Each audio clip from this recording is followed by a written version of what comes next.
You was there. You was there.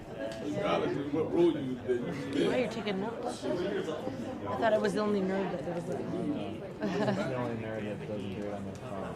Oh, and I feel like I'd be doing my phone. They think I'm like texting, like you know, my mom or something. Blew me away just now. Yes, we on our way. There was a speaker at the last one I went to who is like funding my program, so I was like, all right, just you know, be professional. Which one did you guys do? I went to one on mental health and criminal justice. Yeah, she was great though. She was awesome. It's just that I don't really know what the policies are. Like since I'm a city employee, like if I can, you know.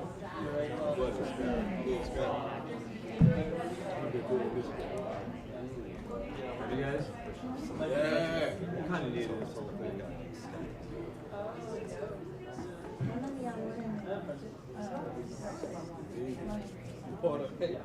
What? So I'm a civil justice fellow. Oh, okay. So I work with advocates and policymakers. I close the purpose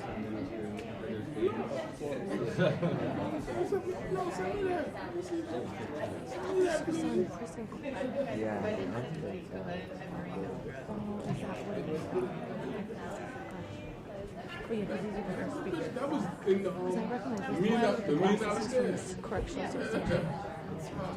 Sometimes I'll be up here and I don't get focused. I did a lot of insurance. I'm sure.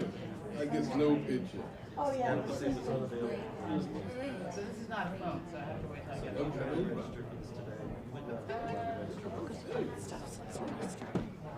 Yeah, I think I put it on the cake. Well, that's what I'm trying to come down yesterday.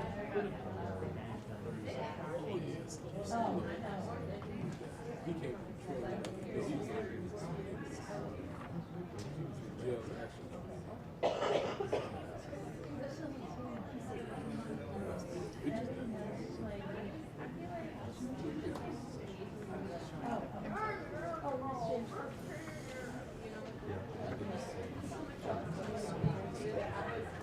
Welcome everybody. I think we're gonna go ahead and get started. Thank you all so much for being here today. We're here to talk in this workshop about the very urgent matter of shutting down prisons here in New York and elsewhere around the country. And we have an amazing lineup of speakers here that I'm excited about and very humbled to be up here with. And so I'm going to just jump right into it. Though before we start, I'd like to just take a moment of silence for all of those who cannot be with us here today because they're behind the walls or the system has taken their lives from us. So let's just all take a moment of silence to bring them into this space.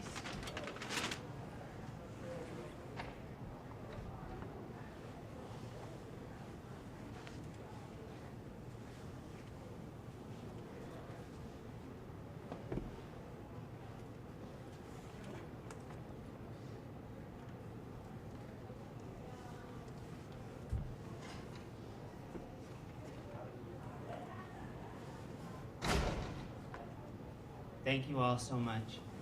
So I'm not going to even go through introductions of our speakers. I just want to get to the heart of the matter. And so we're going to just jump right in. What we're going to do today is go through 2 rounds of questions from me for each of the panelists. And then we're going to open it up to the room for questions and discussion before each panelist can make a final closing statement. So I hope that sounds cool with everyone. And so we're going to just jump right in. And I'm going to start with you, Jared. My understanding is that, this is the first time we've met in person, but my understanding is you've done a lot of research around prison closures around the country. And I'm wondering if you could let us know what are some lessons learned from that research and from what's been happening elsewhere that can help us in this current moment to push for shutting down prisons here in New York and elsewhere. Sure. Thanks for having me, and thanks for all you guys coming out. Hold on, Jared, one second. I'm sorry. yourself before he starts. Sure, and you also, in the materials you have, it should have each person and their title, but yes, please feel free to go for that. Yeah, my name's Jared Williams. I'm a current SOAR Justice Fellow. I was a quantitative methodologist at the University of Michigan Law School before that, and before that I was inmate number 200648 in Oklahoma Department of Corrections. Yes, sorry. And yeah, so my work with Open Society, I collected data on every jail, prison, immigration facility that's ever closed since 1995. And with that data, but also with the closure data, I realized that if we close prisons, but we don't repurpose them, then they can just open them up to other type of detention facilities. So I studied all the repurposed prisons in the country too. And what we can do with that data is identify the optimal conditions in which a facility can close, but in some ways we can recreate those conditions by hiring certain politicians in other ways.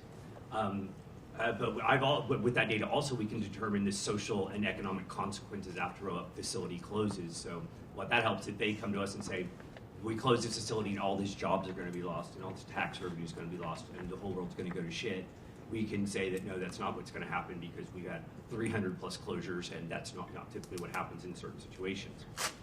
So the findings, what we're definitely finding is it's complicated, right? Like they're not closing the most violent prisons, they're not closing the most expensive prisons, they're not closing the oldest prisons on a national level. At a state level, the politics are really interesting in prison closures. If you think that politics makes strange bedfellows, prison closures are crazy. So in Michigan, they closed 18 facilities between 2007 and 2011.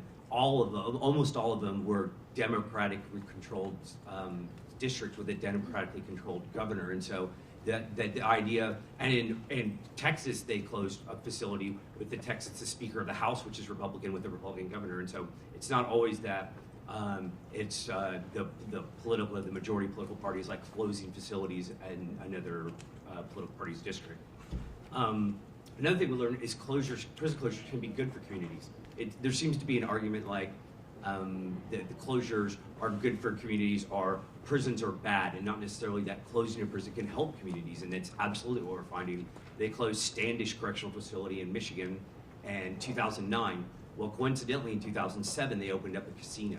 And so when they closed the facility, the casino absorbed all these jobs. And because when I interviewed the Human Resources Department, they realized that, they told me that a lot of the high-paying jobs, most jobs needed a high school education, and a lot of the high-paying jobs needed college education.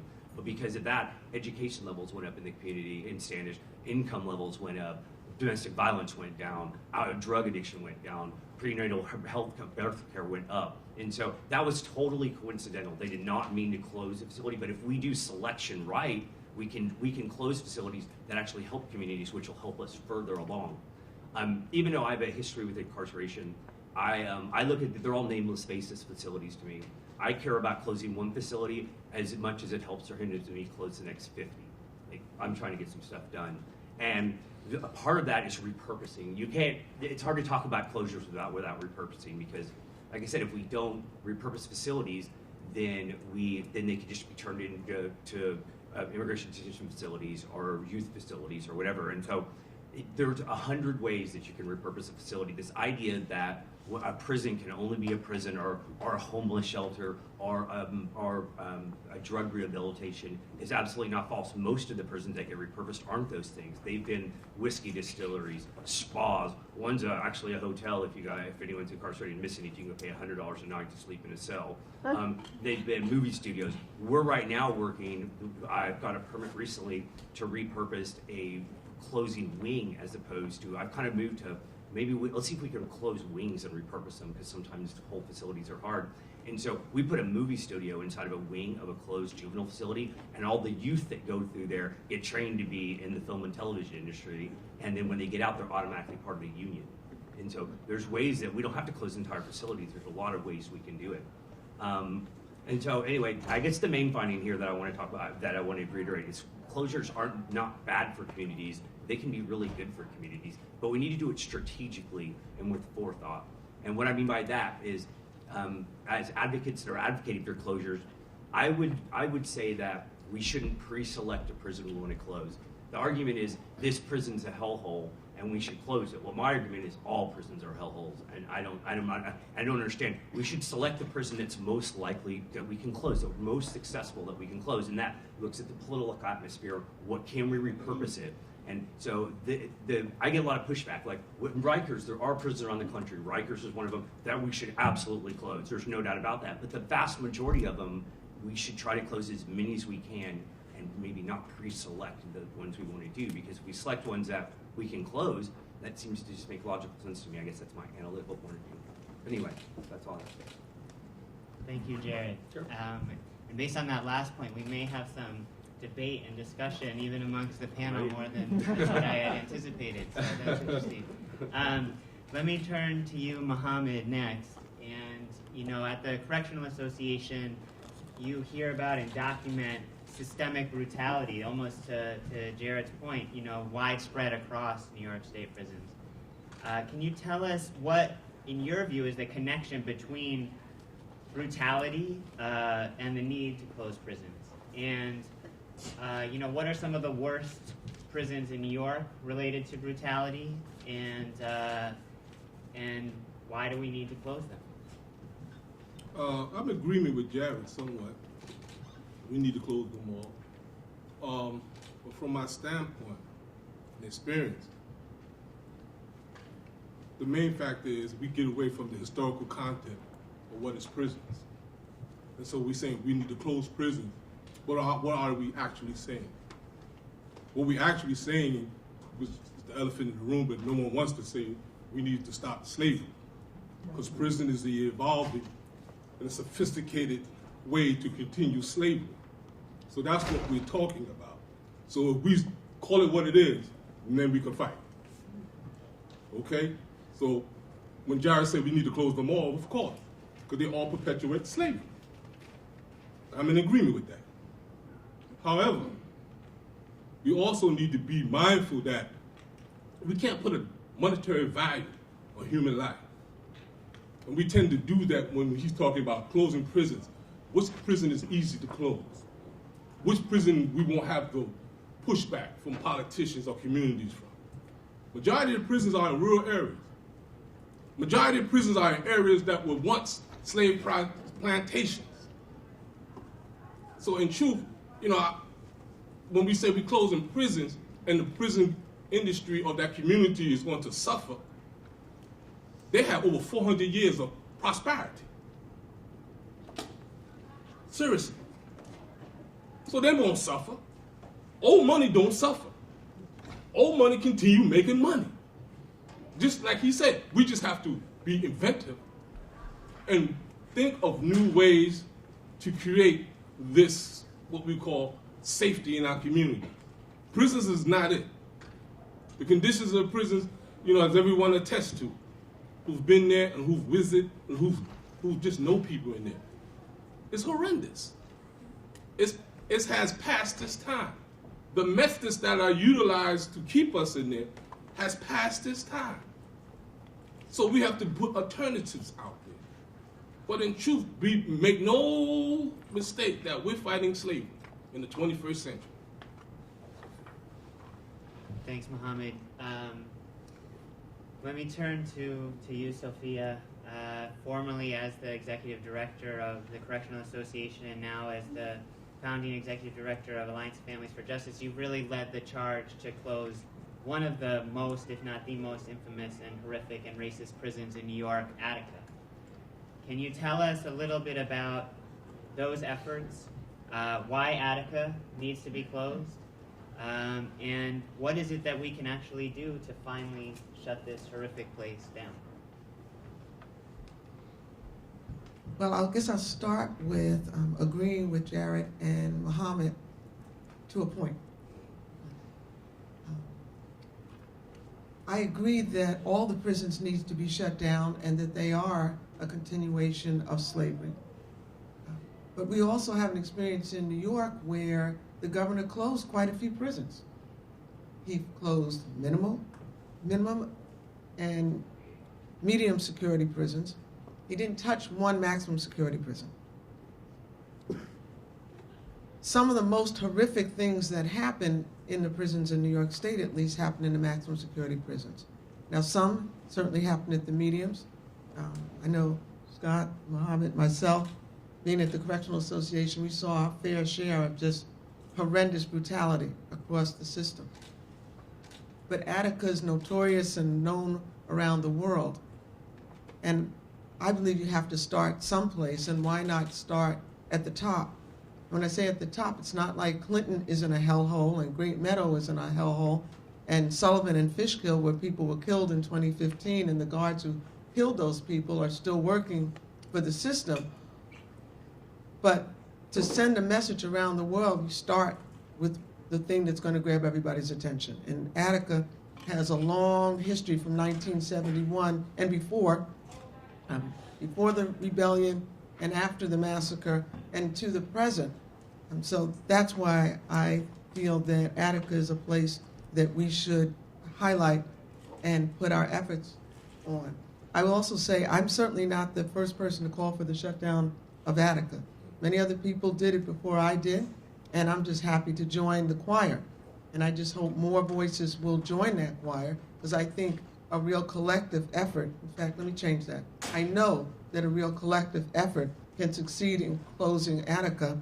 Then we should go after Clinton, Great Meadow, and we can just sweep on across the state until we wipe all of them out. But I'm happy to start over in the Western region and not debate about whether or not we should close them all or close the easiest ones. Just let's get busy and close Attica. Thanks, Sophia. I will just pause to note that Nicole Porter wasn't able to be here today. She was part of the panel, but because of the weather situation, she wasn't able to get in. So just wanted to note that. But let me turn to you, Rogelio, and talk about you're part of the statewide campaign that's trying to halt solitary confinement in New York. And I'm wondering if you could speak a little to how pushing for halt solitary can have a direct impact and indirect impact on closing prisons, both in terms of actually shutting some prisons down and just in terms of the approach of the campaign to kind of address the racist punishment paradigm at the core of the prison system. Yes, that would be great. And I only wanted to say that I do agree with all of them, that every correctional facility needs to close down. And I do agree with the lady on the panel that Attica needs to close. Attica was one of the prisons that spent 15 years in prison. And that was the prison that I was mostly afraid of losing my life because of correctional officers. They are the most racist. They don't care how big or small you is. They are gang members. They are crew. They have the black gloves. And they will beat the crap out of you. I've seen them beat people into comas.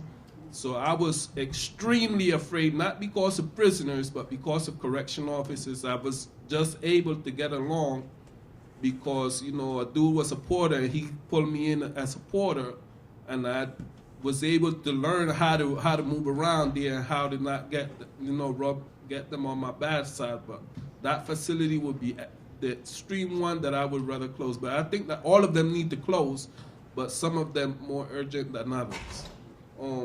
As far as closing prison in New York State, according to the Department of Correction website, there's some 54,700 prisoners right now in there. And out of those, they have 54 correctional facilities that they house them in.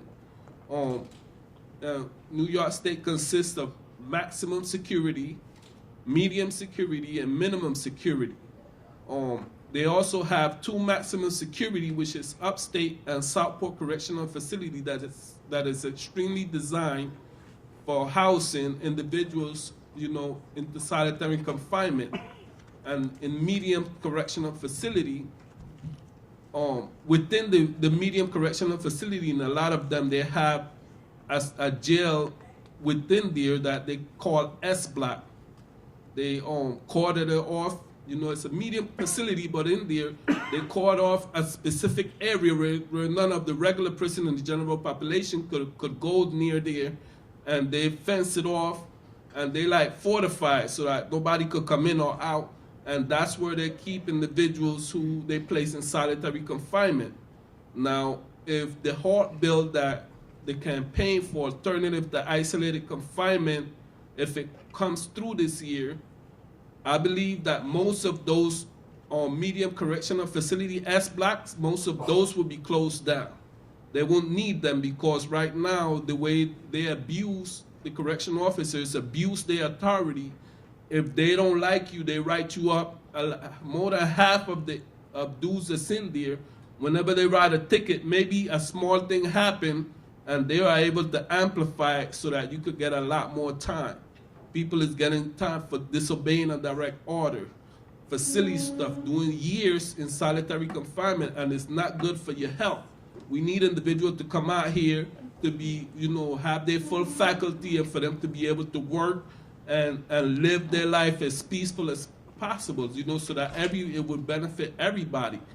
But in New York State, that's not what they're doing. Correctional officers abuse their authority, and they don't like, from my experience, Attica wasn't the only jail. There was a lot of jails, like Clinton also, and Comstock, which is Great Meadows. They just don't like New York City. For some reason, they abuse their authority. I see it on a massive level. So we just trying to take away their, not allow them to continue to keep placing people in solitary confinement for any little stupid reason. They still will have authority to hold somebody in solitary confinement if they misbehave, but they will have a specific period of time. Right now, there's an individual who spent 10, 20, 30 years in solitary confinement. We don't want somebody to do that amount of time. It's not right. So, but the two maximum correctional facility, which is upstate New York and Southport, those would eventually shut down, and all of them are S blocks and all of the medium correctional facilities, over 30 of them. So that would be an enormous amount of facilities that would actually close down if the Hart bill is passed. Thanks, Rogelio. I just Yeah, wanted go to for it. just to say something briefly. The campaign to close solitary confinement is also linked to slavery. Solitary confinement is the whooping post, okay? In the Department of Corrections, they have a rule, 106.10, disobeying the direct order. And it could be anything, eyeballing, having too many magazines. It could be from frivolous to serious. And you're placed in solitary confinement. The reason why we're going after solitary confinement, because we know we're fighting a system. And a system have components. And this is just one component. Everyone's fighting against different components of one system. So we're trying to dismantle this system. So you have to be systematically and scientifically doing this work.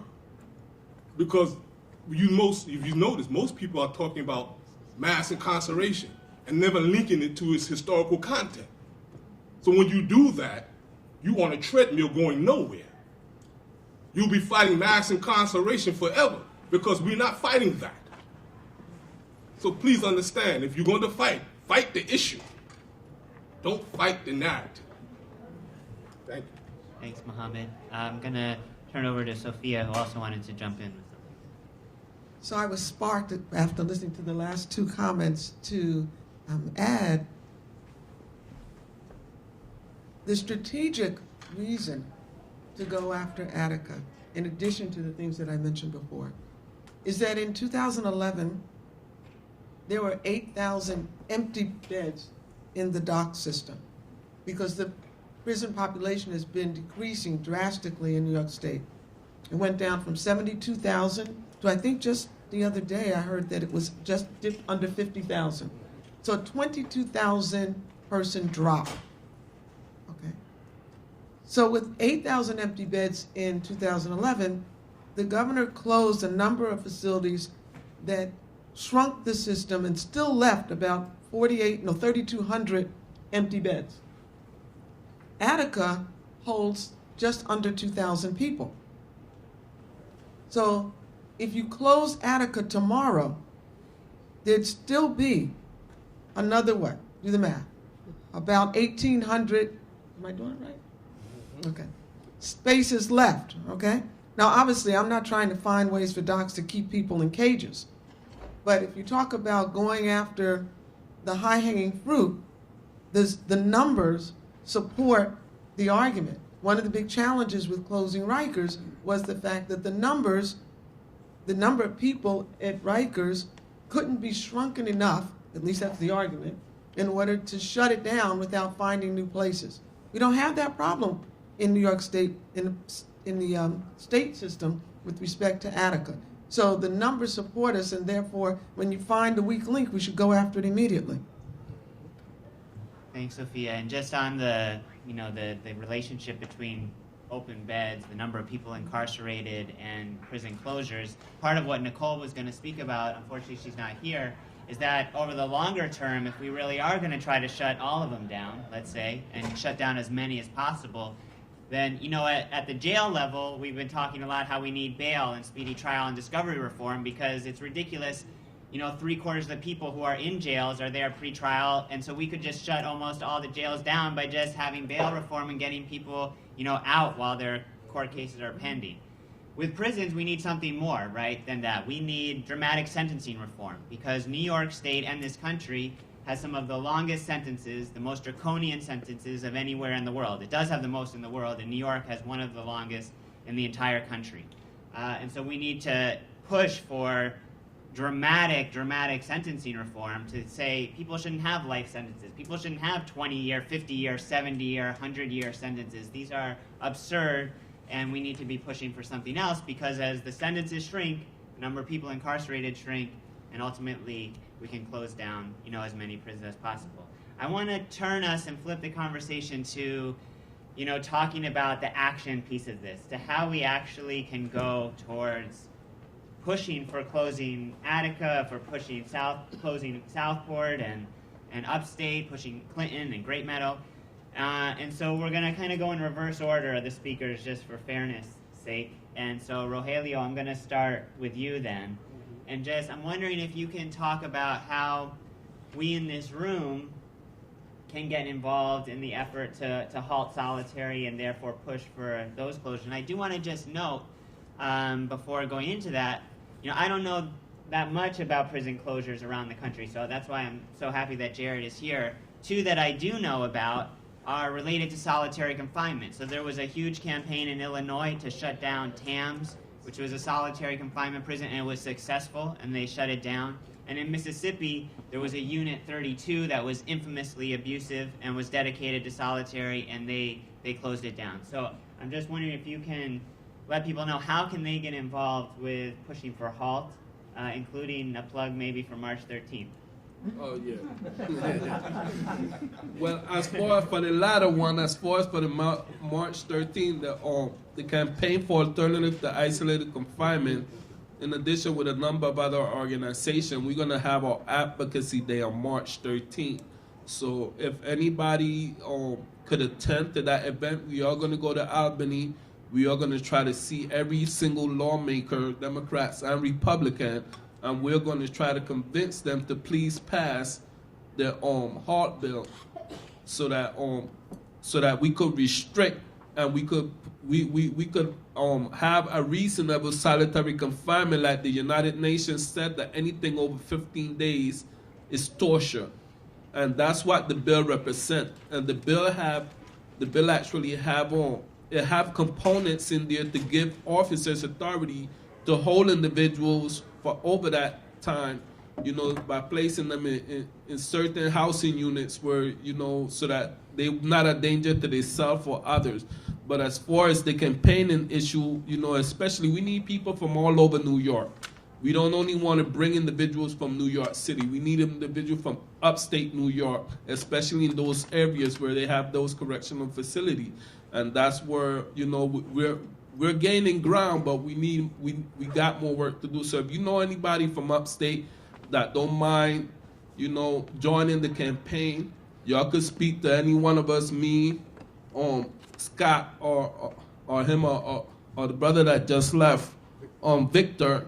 We'll connect you so that you could be informed and know when we are gonna actually move, because we need, even if you cannot go to Albany, we also see lawmakers here in New York City, throughout New York City at their office, but because right now it's the legislative session, most of the time they're in upstate, so we want to see them in Albany. You know, so I would encourage everybody to please join the campaign and try to help us at least close solitary confinement.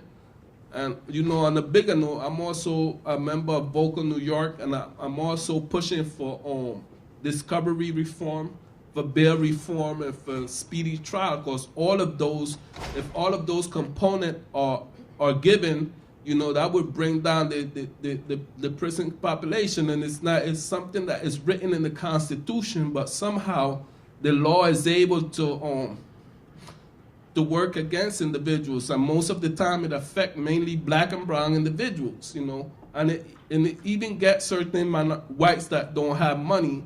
But if you don't have money in this town and you're caught up in the legal system, you're in trouble. Your life will be on the line.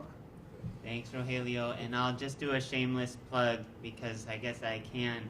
If you want to come with us to Albany on March 13th, take out your phone right now and go to nycaic.org,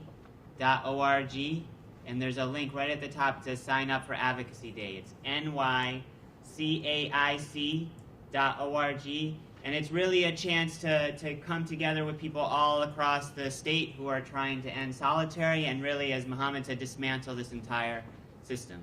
Let me turn to you, Sophia, and if you could just let people know how they can get involved with Alliance of Families for Justice and the efforts to close Attica down. Certainly.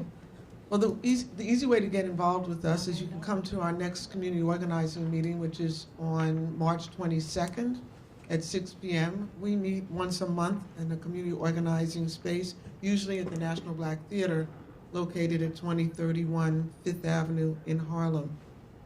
You can also call us at 347-973-0580. I guess the easiest is to just go to our website. You can sign up, see about what we're doing, and the website is afj-ny.org.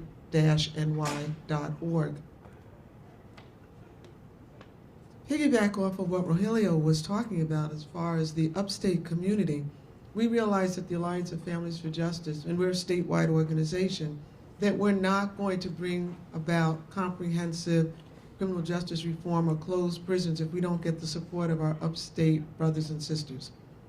We are pretty forceful down here in New York City, but there's a divide in New York State. There's an upstate, downstate divide, and unless we recognize that the political power wielded by the elected officials who come from the upstate communities are the main obstruction in Albany when it comes to moving the needle further than what we've been able to do thus far, we have to affect their constituents.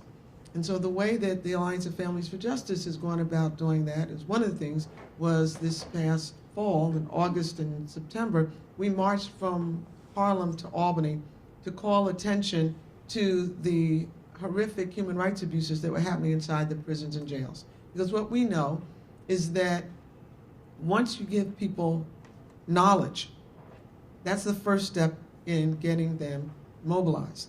But many people upstate don't have a clue what's going on inside the prisons and jails, and that's what we found as we marched upstate. Every day we had a teach-in once we reached a particular community, and people from the local community, many of whom had a prison right in their backyard and had no idea what happened in those prisons. And so we spent those 19 days educating and informing people about what the issues are.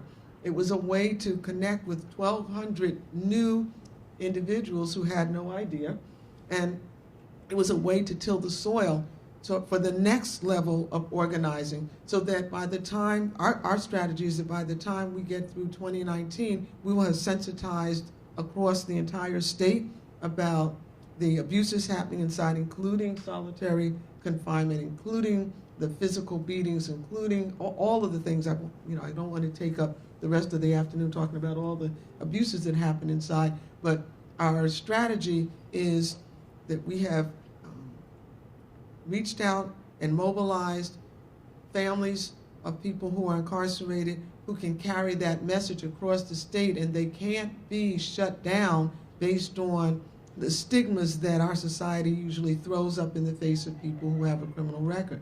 It's harder for them to argue with a mother, a spouse, a daughter, a son, an uncle, or a grandmother. So that's our strategy, and if anyone's interested in getting involved with us, check out our website, afj-ny.org. Thank you.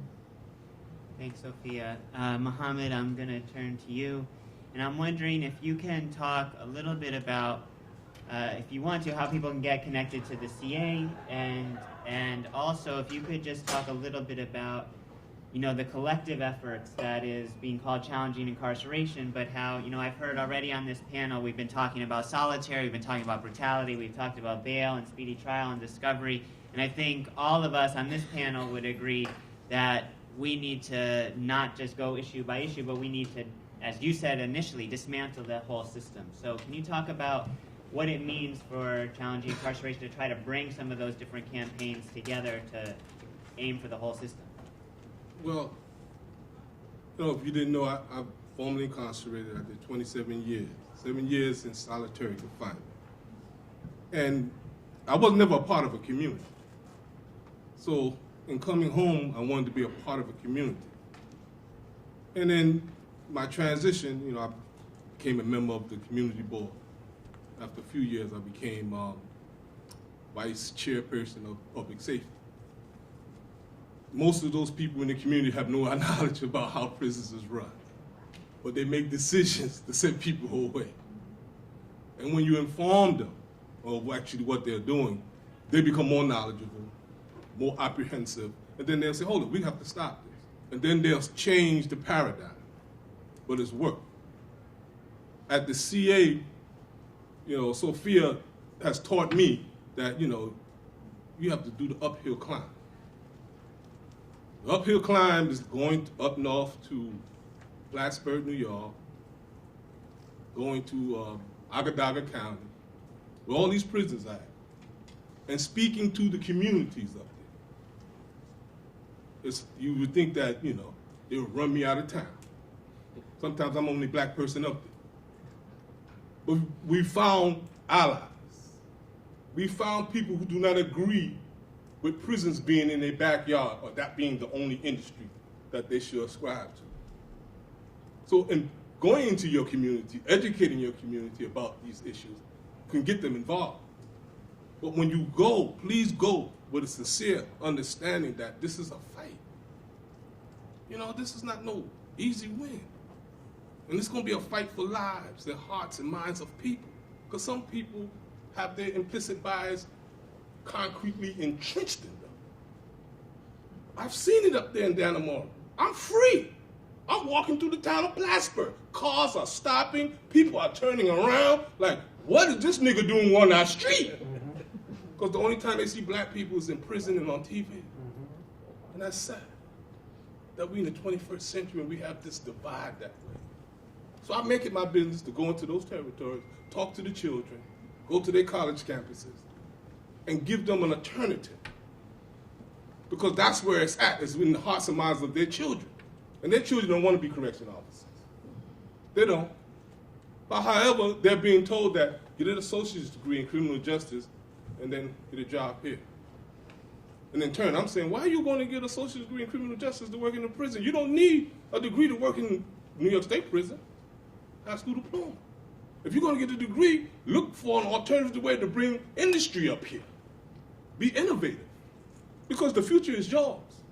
This future that this industry college of prisons is old and obsolete. And we shouldn't be telling youth that they should invest in this and continue to invest in this. So this is how I get communities involved, educate communities, even in my own community, in Brooklyn. You know, I had to sit for years on community board before I could say something on this issue, because if you go to the community board, it's like a club. Everybody have their own particular interests. They don't want liquor stores, they don't want the nail salon, and these things are important. But then when I bring parents in there from the same community whose loved ones are in prison, and they don't know nothing about it, but they want to be informed, the community board changes now, because these issues really affect them. Now you can talk to that truth to them and get the parents and loved ones and friends, people involved who never believed they could be involved.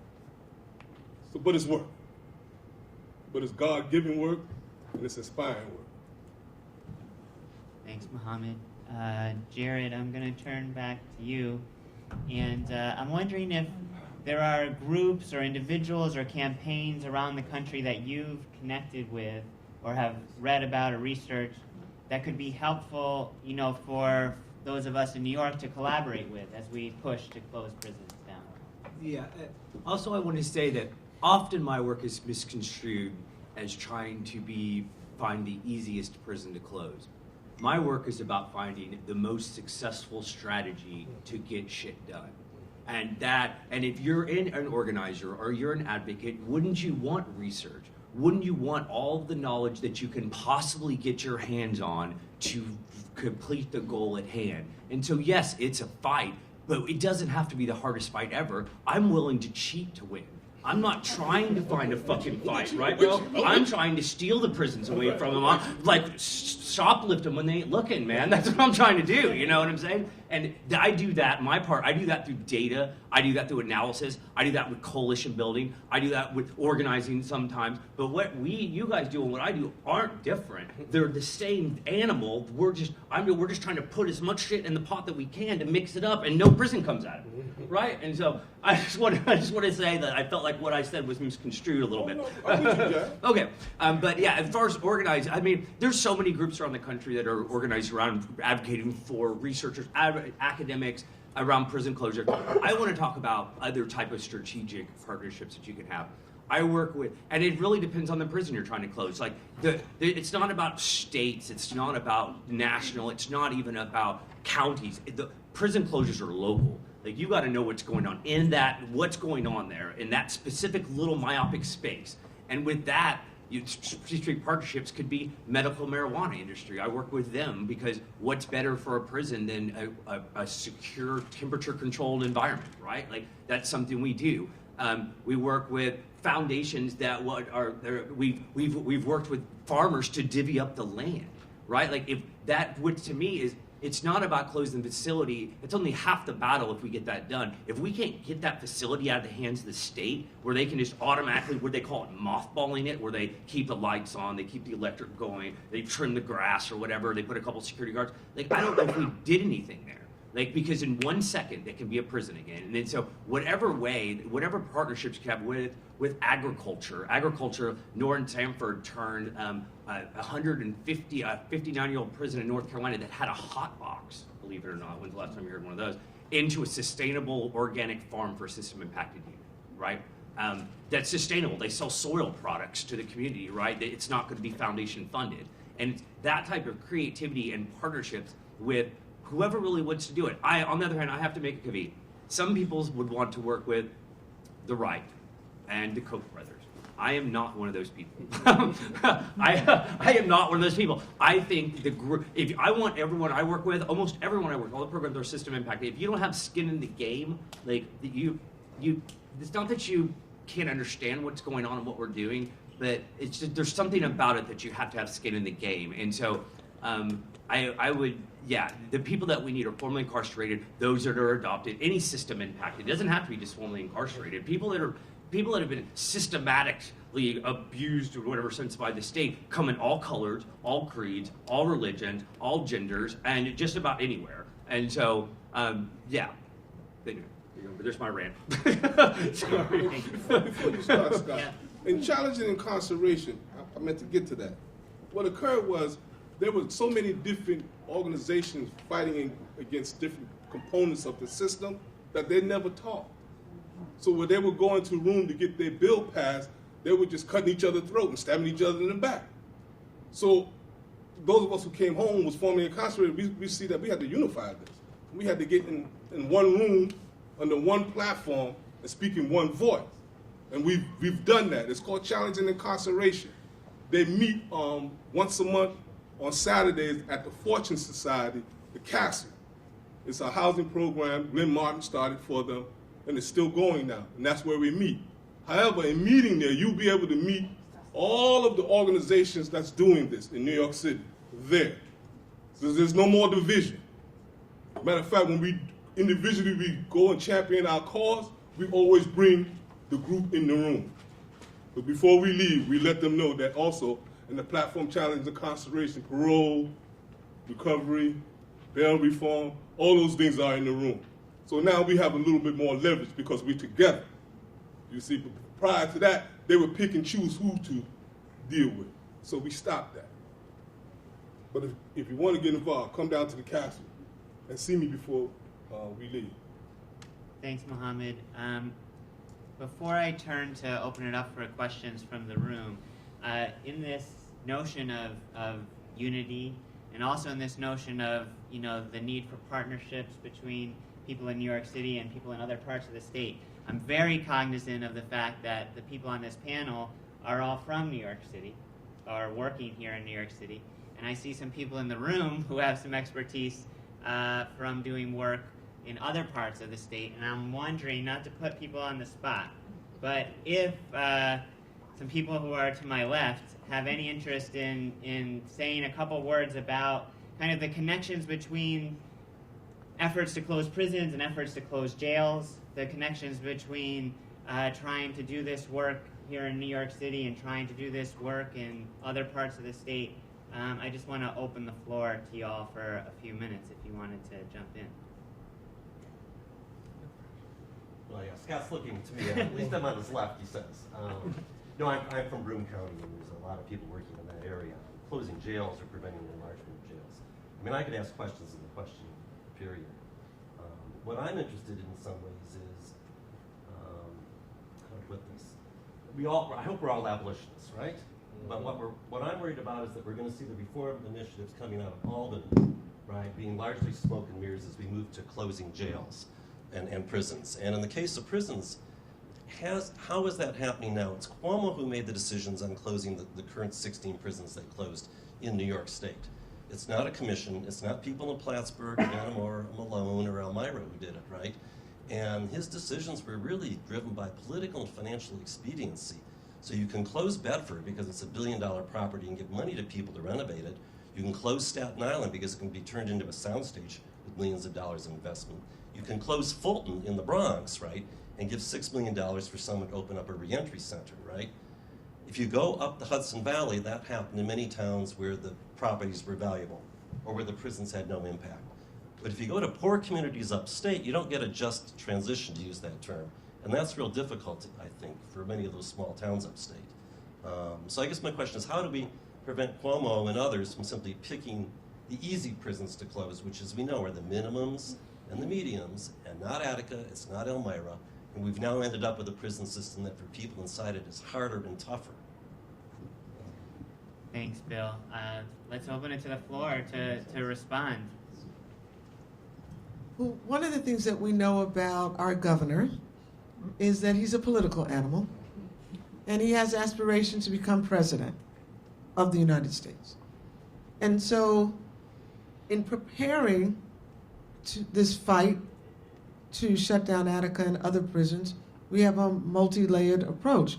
One of those approaches includes making sure that the governor understands that there's people all around the state who don't agree with him and who will push back if he does anything regressive. And we have lots of things to choose from, obviously. So the thing that we focused on most recently was the Department of Corrections and Community Supervision, DOCS, decided it was going to restrict the packages that people could bring to their families, to their loved ones inside. And so our organization joined with many other organizations across the state to push back on Cuomo. And what we know is that the governor's office counts mail. They, for whatever reason, they've done their scientific study that when they receive a letter or anything that comes through the post office, that signifies a certain number of votes. Okay? And so we launched, along with others, a comprehensive postcard campaign to push back on the attempt to restrict packages. We had people sign the postcard but also put their zip code, so that we figured the governor's office will be recording the zip codes, so that and we got organizations from all over the state to get these postcards signed. So that was the first layer of making it clear to the governor that we're mobilizing across the state. Others want to respond to the question? In that issue, it seems like, the governor, like he said, he's a political beast. I watch how he utilized the working families part. He utilized them, then destroyed them at the same time. And knowing that, then you know that he's not someone that's going to keep his word. So up in those counties, like in Agadaga County, in those counties you're talking about, where the exchange won't be fair because it's poverty up there. What we really have to do is get the community that's up here to understand that that is not the only show in town. If we really believe prisons is the only show in town that's going to sustain little counties like that, then we should be honest and say, in America, we're going to have pockets of slavery and plantations so we can sustain communities. Because I'm not going to sit here and try to argue that, are we taking money out of people's mouths and destroying their lives, where lives are being destroyed every day up there. So we have to be honest. If we're going to have slavery, we're going to have it. If we're not, we're not. Ain't no either or, ain't no halfway. Thanks, Mohammed. Anybody else want to respond to this question of how do we get, in New York in particular, any future prison closures to be prisons that we would like to see closed?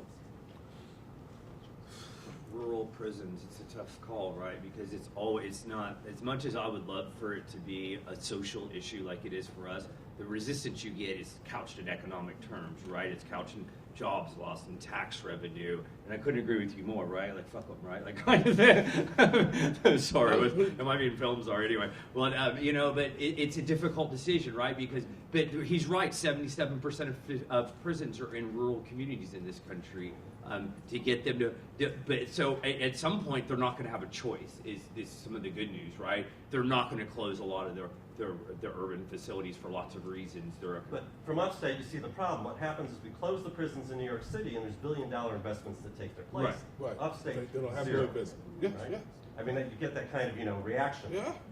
But I guess if they're going to continue to close facilities, they're not going. I mean, the urban facilities, though, they close. There's a lot more political power behind not closing those facilities a lot of times too, because you have a lot of the urban environments are the most powerful politicians too, and so you have labor and you have the Correctional Guard Association in California, and here in New York it's no joke either, right? That are pushing for those to stay open, and so I think there's pushback against closing some of those even more so than there would be in the rural communities. So that might, I don't know if that helps, but there might be some type of yeah. Let me open it up more. Do people have questions, very short comments or questions for the panelists? We're going to go across the room. So let's start with you, please. I don't think I made a microphone. Thank you, everyone, for being here. I guess, Mohammed, to sort of building off that conversation, piggybacking, you talked about winning hearts and minds in the youth in rural and suburban upstate New York.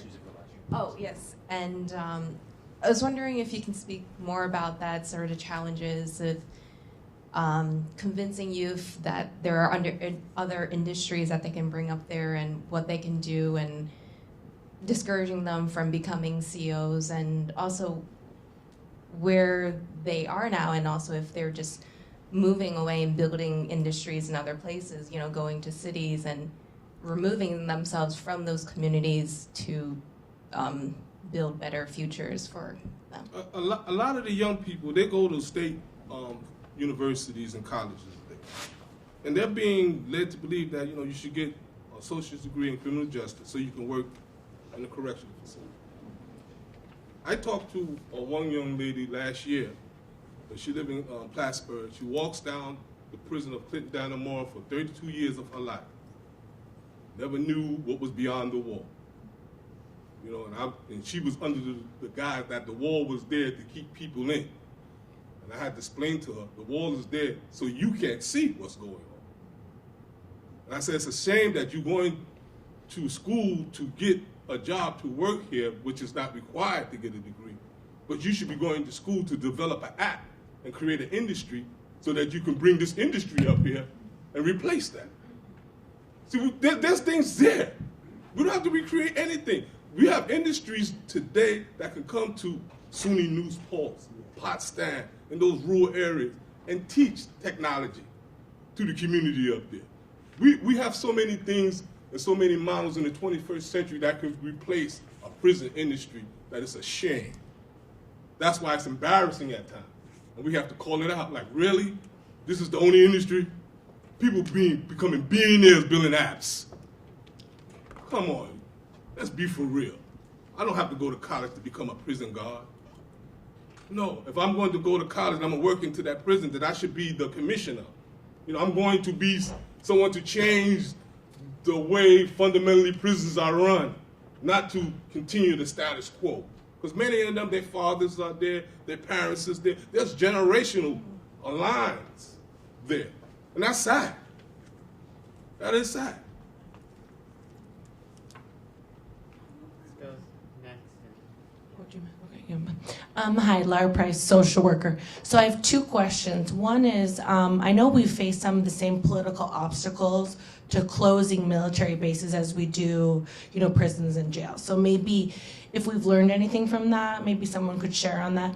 And second question I have is, I work in a hospital where we have lots of inmates from Rikers, and the COs tell me, I wonder, is this evidence-based? The COs tell me that since there's less use of solitary confinement, they feel like there's more violence perpetrated against COs. Is that a myth? The military-based closures, the two things we learned from that for sure is they kind of tried the best to take the politics out of it, the Bratt Commission, right? So they created a commission, right? So taking the politics out of prison closures and jail closure. And I know that's almost like a pipe dream to some degree, but doing the best you can is good. In Michigan, the legislature goes, we want to save $25 million. And the DOC gets to choose what facilities to close. So in some degree, there's still political, but there's been efforts made to try to take the politics out of the deal. And the other thing is, military-based closures rarely hurt the community, right? They were absorbed by different jobs, they were absorbed by different industries, and the military bases are much bigger than most prisons, right? And so those are the two big lessons I would say. Is there any parents in here? Anybody got a 15, 16, 17-year-old?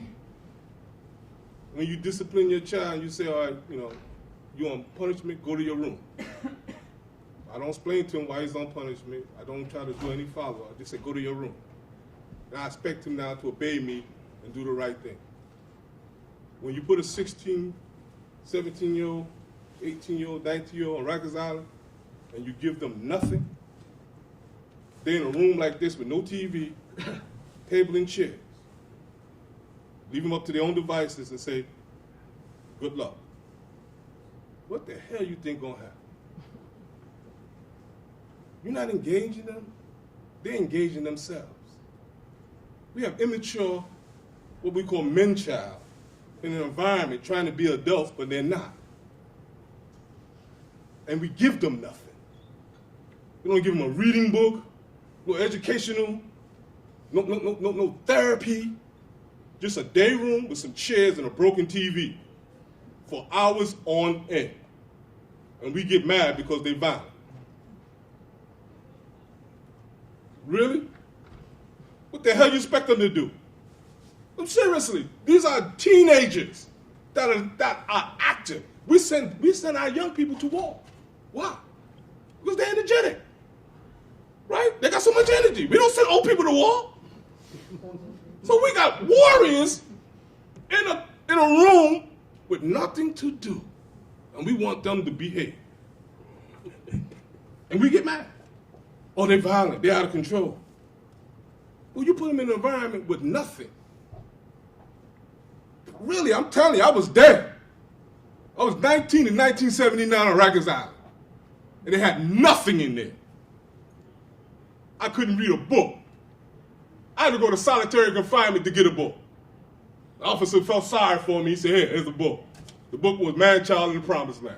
I'm reading it under the light of the door like this. Thank God for him. Because if it wasn't for him, I wouldn't have a thirst for reading. He engaged me. He made me pause. Like, whoa, take a time out. But no one's there to put a pause, because it's a job. And if I look like I'm being human to you, there's a term, you're an inmate level. But that real term is what they're saying in slavery, you're a nigger level. See, I'm gonna always keep it on the context of the historical context of what it is. See, they use these euphemisms. And we have to really call it out, like, hey, we can't put children, you can't put nobody, even a human being in the wintertime. If we would have had bad weather for 3 days, and then when the 4th day, people would have went outside. Because we just can't stay cooped up in a place. Come on now. And we put human beings under these conditions all the time, expecting them to swallow it. But if you give that brother a tablet, you give that sister some books, you give that young person something to engage them, their focus now is from negativity to the matter at hand. So this is what we have to do. We have to stop lying that they out of control, it's more violent. No, you're not doing your job. No, that's all right. I don't want to go on. Yeah, I just wanted to say to us first, on the news I've been seeing that they've been trying to portray that the young kids are a lot more violent, but it goes both ways. They got officers on Rikers. I got beat up on Rikers Island back in 2000. A group of them kicked me all over my face. You know, I was swollen. I had to go to the hospital. I mean, after I went upstate, they taught me how to file a lawsuit, and I did it. I didn't get a lot of money. I only got like $8,000, but back then, at least the officers wasn't getting into a lot of trouble. But now I'm seeing that sometimes when they beat prisoners up, because they don't show you a whole lot when the officers abuse their authority and they bang you upside your head. You know, 10 of them jump on top of you, and then another 20 is running towards you, you know, just beating you up from wherever you are all the way to your cell. They don't show you that. So there is two sides that you're not seeing. Y'all only seeing the sides where they're showing you that the prisoners is the one that's assaulting the officers. But Rikers Island has been for decades. It has been extremely violent, and a lot of the violence that has been doing is because the officers is doing it, or the officers is allowing the prisoners to do it. You know, and that report that the Obama administration, Justice Department, they found a lot of systemic problems in the prison. You know, everything that I knew they was gonna find it. You know, so I just wanted to let you know that the historical context. Yes, they have some that are a little bit out of control, but it's not to the level like they're telling. So as we already noted, the governor closed 16 facilities in New York State. The guards feel threatened, not by the population, but about losing their jobs. And so they figured out that the narrative that they needed to push out to the community so that the public would not support the idea of closing any more prisons was to play on that 4-letter word that begins with F that you all respond to, and it's fear. And so they created a narrative that the population is hyper-violent. Right? That's their words, hyper-violent. They have commercials that run upstate on television about the hyper-violent population, that suddenly the people who are coming into the prisons are so much more violent. How many people in this room have ridden the subway? Okay. How many of you are likely to ride the subway next week? And probably the week after, right? Any of you decide not to ride the subways because there's all these hyper-violent people on the trains? So where do the hyper-violent people come from that they're talking about are inside the prisons? The population inside the prisons hasn't changed. The guards are concerned about their jobs, and this is their narrative. And like Brother said, they've been beating the heck out of people for decades.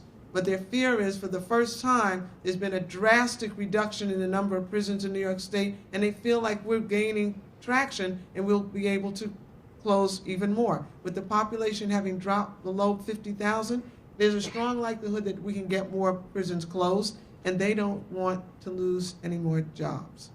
It's very simple. This gentleman, you had your hand up? Sorry, go ahead, Dan. You got the microphone.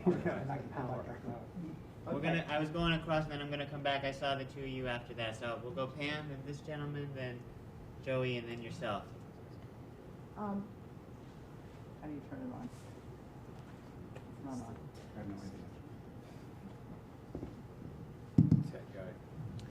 So, outside of figuring out how to repurpose the prisons, I am not hearing much so far in this conference about what our vision is instead, and what our vision is if we succeed in closing prisons to offer services to the people coming out. Right now, they are seriously inadequate. And I mean, just thinking about the housing alone.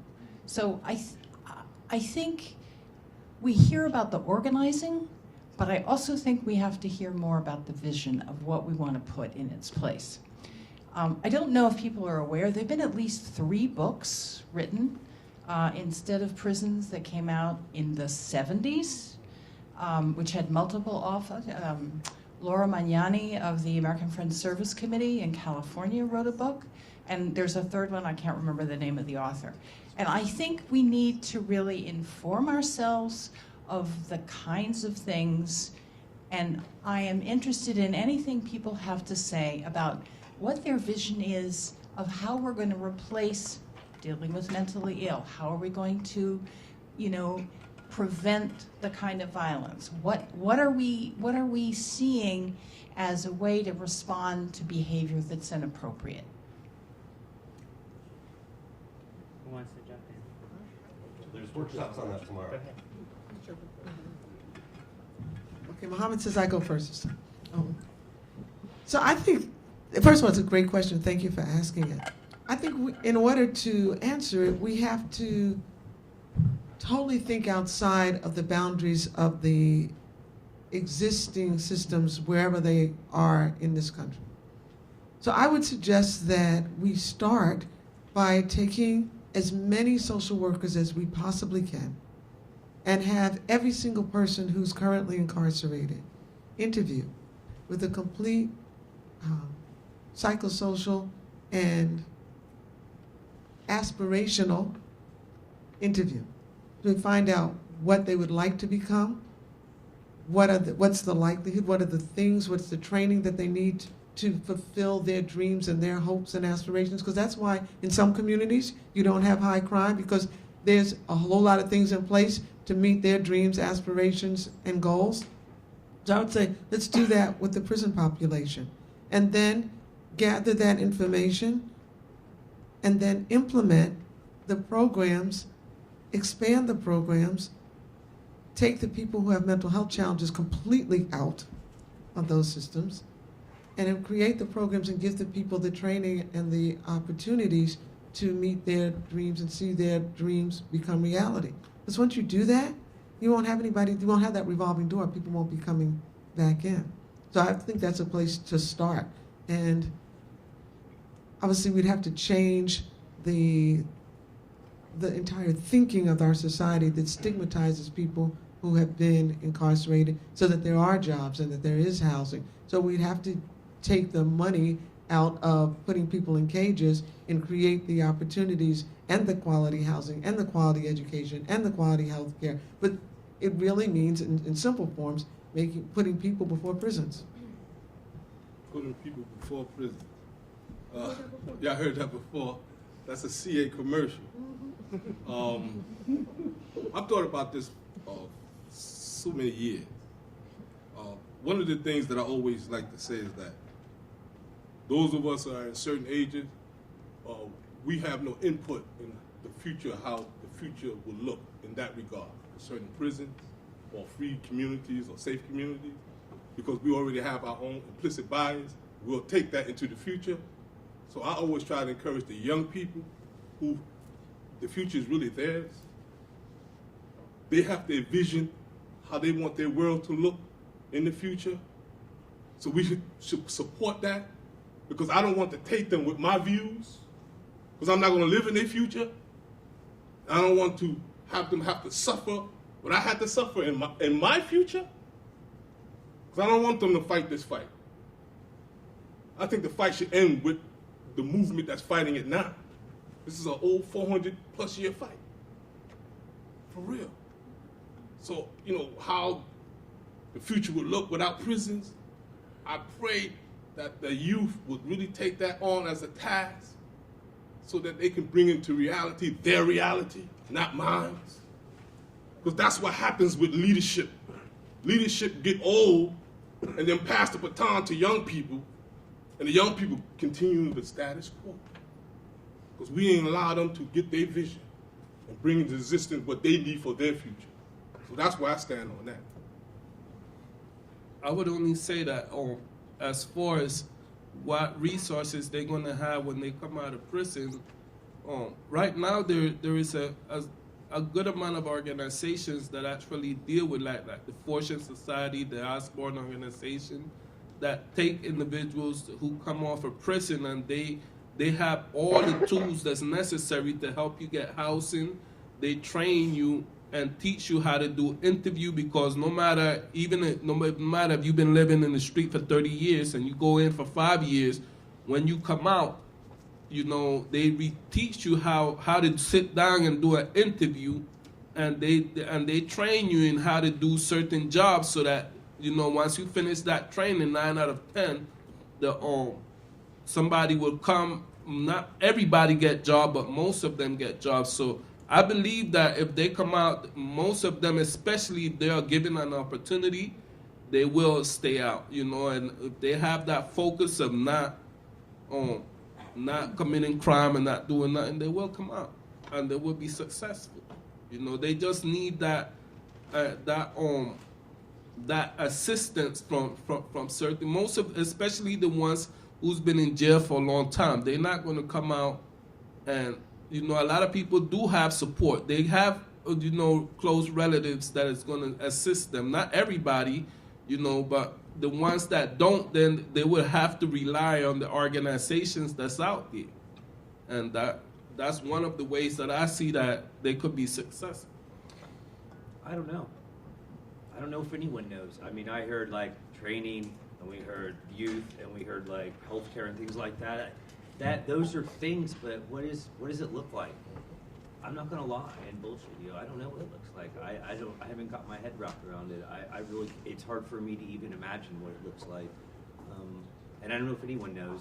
I mean, we can talk about advocacy organizations and youth and things like that, but those are like canned answers to me. I don't know what it looks like.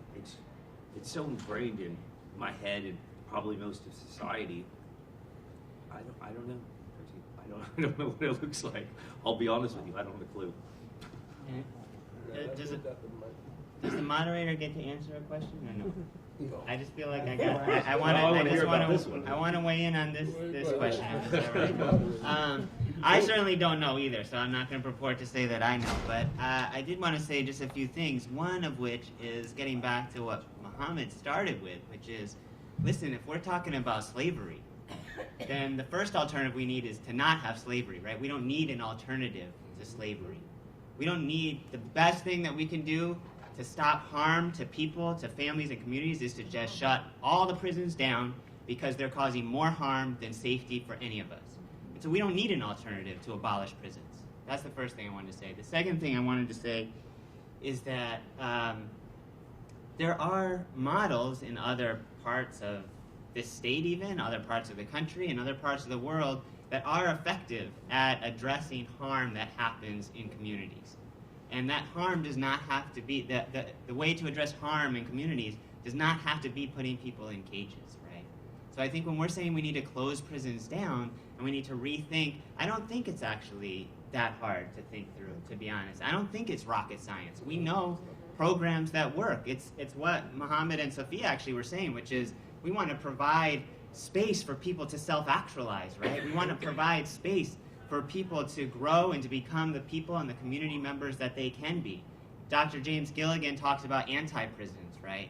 That if you're trying to prevent violence, the worst thing you can do is have a violent environment, which is what prisons and jails are. And actually what you need are college campuses, right? If there are people who engage in the most harmful conduct, those are the people who need the most support, the most programs, the most therapy, the most opportunities to help address. Our resources should be going towards not caging those individuals, but providing them with the greatest opportunities possible to self-actualize and become the people that they can be. And the last thing I just want to mention is although it's a small piece, you know, the solitary bill that we talked about earlier tries to at least bring this philosophy to bear, which is to say, listen, if somebody engages in violent conduct, the most egregious conduct, the response can't be the infliction of isolation and torture on that person, because that's only going to lead to more violence. The response can be separation, right? There can be separation and the provision of safety, but what does that separation look like? And, you know, with the HALT bill, it's a small thing, but it's to say, you know, people have to have meaningful human contact and out-of-cell time and programs. But I think on the broader picture, it's this anti-prisons notion, right? We need to have spaces that are more akin to college campuses than they are to cages. Let's go to... Can I say something yeah. quick? You got the mic. So we all want to get rid of prisons, and what does punishment look like then? What do we? I want to know from you guys. What does it look like? Tell me what punishment looks like when there's no prison. Well, I think the first question is why we rely on punishment. All the research has shown that punishment doesn't change behavior. I'm talking about. I agree with that, but I'm talking about like violent. I mean, you know, there has to be some. You know, what about murder? Response maybe, but punishment no.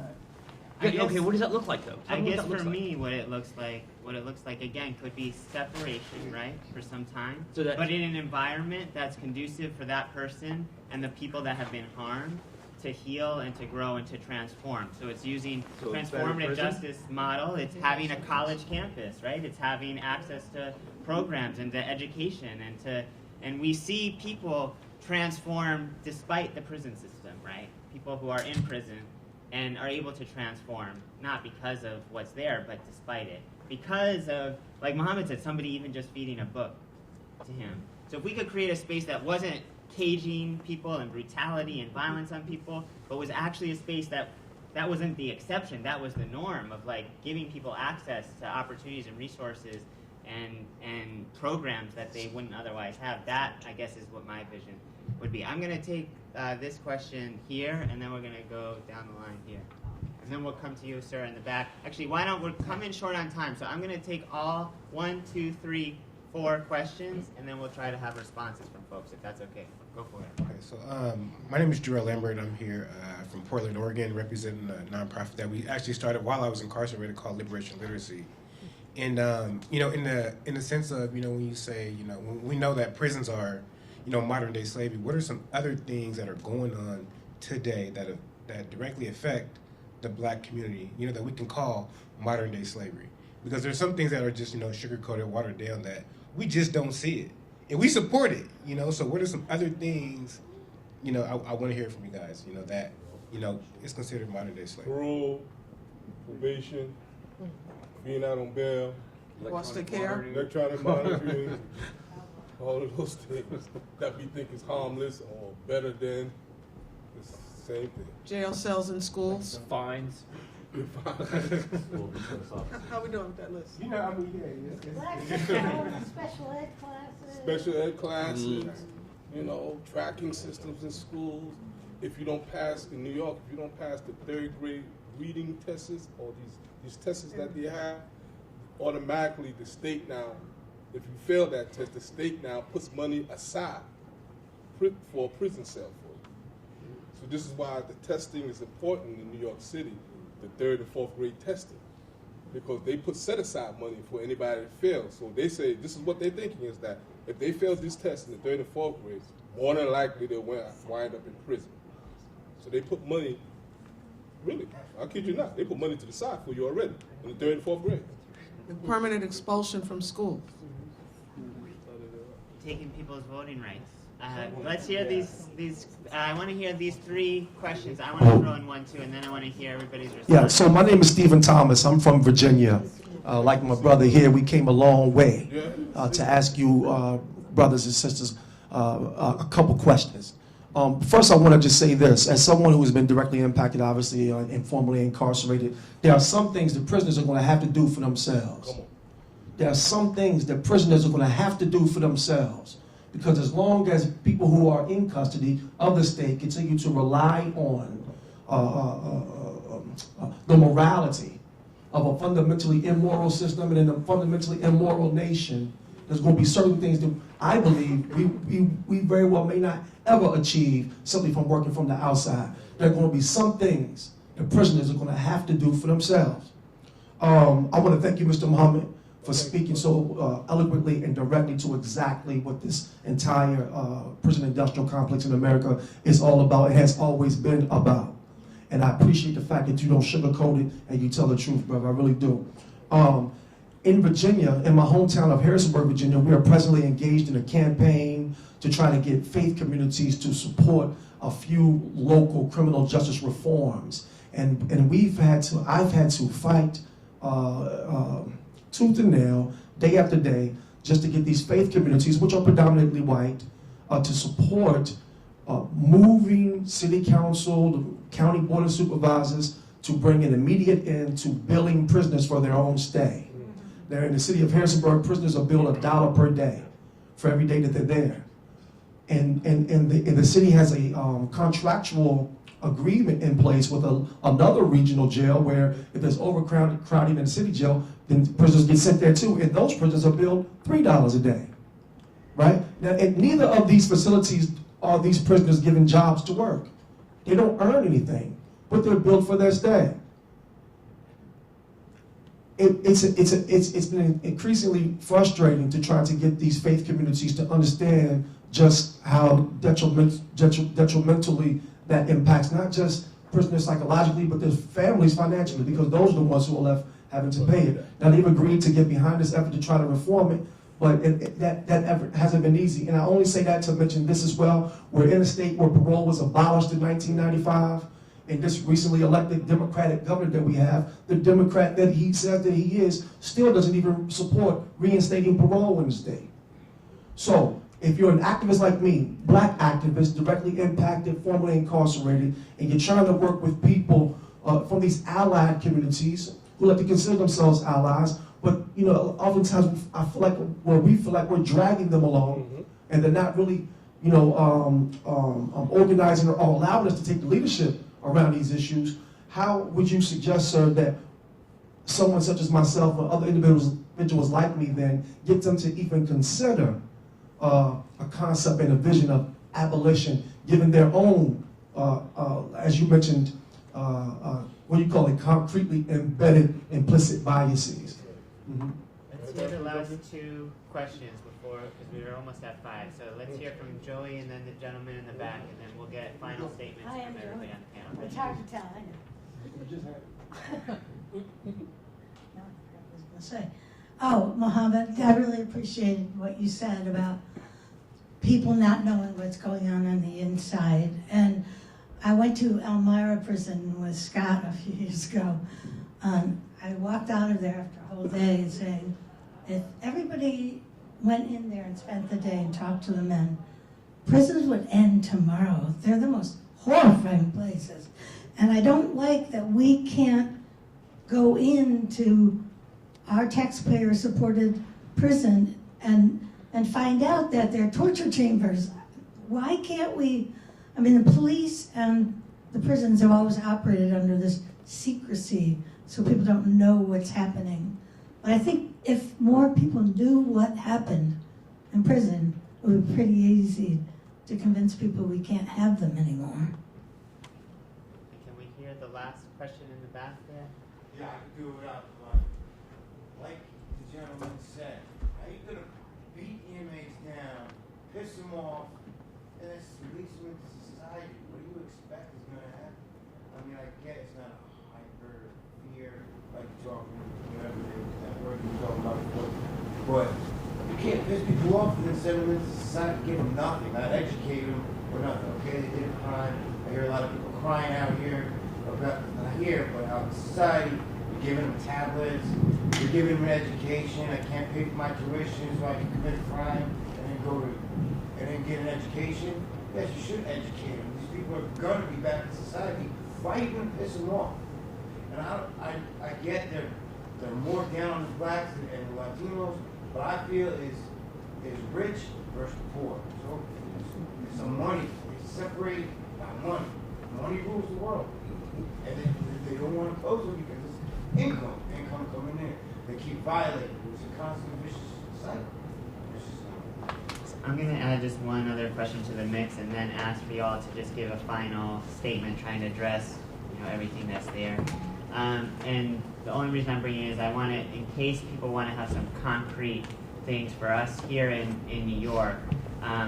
Jared, I was very interested at the beginning when you talked about even wings of prisons closing. I had never heard of that and being repurposed. And then I heard Rogelio talking about how S blocks, the standalone solitary units could be shut down if all it was passed. So I guess I'm just thinking if people have creative ideas for here in New York, not quite getting to Pam's question, but getting to the concrete in the kind of very near future, what can we be transforming some of these units into? So add that to the mix of, and feel free to just say whatever you want in response to any of those questions, and maybe we'll start at that end and come down the line. First, I want to say this, criminal justice is hard, right? We run into more walls, barriers, we get beat up, shut down, shut up, forced out. It's a pretty incredible time to be in criminal justice reform right now. They're freaking closing prisons. Who ever thought that would ever happen? I mean, and they're closing more and more of them every single year. And so I don't want everyone to, it's so hard because the stories are so terrible. We're all impacted. We all have trauma, loved ones, and it's just everything's going against us all the time. But everyone should take a moment out of every day or once a week to be like, wow, we're actually getting something done here. I never thought we would get anything done. And right, there's tons of problems and there's tons of battles, but it's healthy, right? It's self-care. Everyone's doing good work and things are getting done. And I don't know. I hate every time I leave a panel or something, it's just like, we're all fucked. And we're not. We're doing good work, man. We're doing good things, and I want to smile. See, I want everyone to smile. Okay, my job's done. You guys talk about that. Right about that. Rogelio, you're next. Yeah. Well, one of the things that we just have to try to if they close those S blocks and most of those mediums and maximum, in Auburn, they make the license plates. So if Auburn didn't exist, now you would have an industry where you would have individuals in the community making New York State license plate. There's a lot of different things that prisoners do which make it easier and cheaper for the state. So if they were to remove those programs, I guess they would keep those same programs in there and let the civilians in the community do it, which it would create it would create jobs. And like Muhammad said, we shouldn't keep jails just because people getting jobs. We need to abolish slavery. It's true. And with that I pass. To the question of brother in Virginia. Yes, sir. It's a fight sometimes to get our white counterparts involved, particularly in the religious community. And what I've found out, in New York, we have the National Religious Against Torture, and they're a large organization of different religions. And they actually are a big support of what Hake does. And you have Cattell. This is a Jewish organization that's fighting against racial discrimination. You have Bend the Arc. All these different groups from different persuasions are involved. But what you have to find out, what their cause is, so they can match your cause. So that's how things are done, relationships. I'm gonna support you. Y'all got a press conference, I'm coming to that. Y'all got a meeting, I'm gonna come into that. Listen, we got a press conference. I need your support. We have working relationships just like in business. It's the same thing, nothing's different. It's just that this is a committed relationship to really actually save lives and help people. But it's a work. And I have the problem in the black community, in the black church, because they have prison ministries that don't operate. And I have to use the opposite approach. I have to shame them. See, I don't look for an ally. Everybody in that church is my ally. So I have to shame you. Why are you not doing what you need?